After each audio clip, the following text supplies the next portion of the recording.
What if I told you the Canadian city with the hottest housing market right now, prices up 17%, is also the one with the slowest population growth and the city that gained nearly 156,000 new residents? Yes, prices there actually dropped. Today I'm breaking down new 2026 data on Canada's 7 fastest growing cities and why everything you think you know about population growth and home prices is probably wrong. More Canadians than ever are leaving Toronto and Vancouver for smaller, faster growing cities. More space, shorter commutes, more house for the money. The assumption is simple. People move in, competition heats up, prices go up. But a new Zakasa analysis of Statistics Canada data shows population growth and price growth barely move together. The real story? Supply. Quick context, Canada's metro areas grew 4.63% in 2 years. Toronto grew just 3.92%, Vancouver 3.97%. The cities we're covering today all grew faster. Before we dive in, one metric you need to know, the sales to new listings ratio, or SNLR. It's demand versus fresh supply.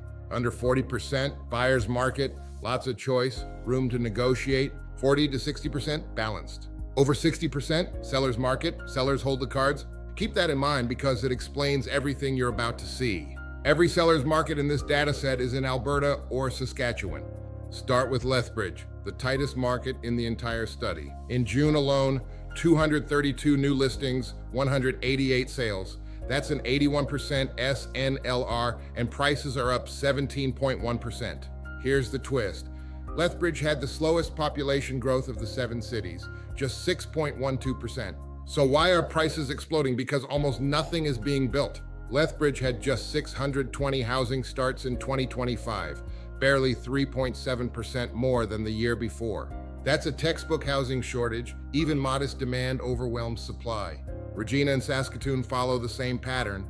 Population growth around 7%, tight inventory, prices up 12% and 11.1%. If you own a home in either city, this is a prime window to sell. Edmonton rounds out the group, 8.43% growth, 2,746 sales against 4,475 listings, a 61.4% SNLR, prices up 10.2%. Less a supply crisis, more broad, healthy demand. Now the flip side, only 2 of the 7 fastest growing cities have gotten cheaper since 2024. Oshawa is the big one. Average prices fell 19%. From $896,491 down to $726,544. That's nearly $170,000 off. Oshawa sits inside the Greater Toronto market, where inventory hit record highs. So buyers have options closer to the city core, and that takes pressure off the suburbs. Calgary cooled more gently, down 8.1% from $623,182 to about $572,500, roughly $50,000 below peak. And here's what a correction really buys you: negotiating power. Inspection contingencies, financing conditions, flexible closing dates, plus a smaller down payment and lower monthly mortgage. When sellers compete for offers, buyers win on more than just price. So what separates the boom towns where prices spike from the ones where they fall? Construction. Moncton had the fastest population growth in the group, and prices barely moved. Why? Record building, $208.5 million in residential permits in 2025, 1,367 new housing units, the most in the city's history. They built enough homes for everyone showing up. Calgary went even bigger.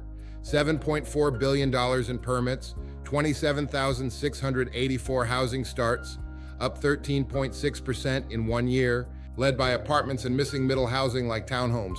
That flood of supply is exactly why prices fell despite 156,000 new residents. And Lethbridge, 620 starts, that's the whole story. Prices don't follow people, prices follow supply.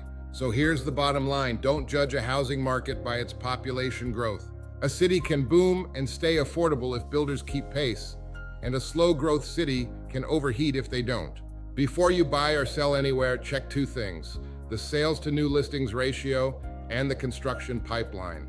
That's what tells you who actually holds the leverage. If this changed how you think about housing markets, hit like and subscribe. I break down Canadian real estate data like this every week. Drop a comment. Which of these 7 cities surprised you most? See you in the next one.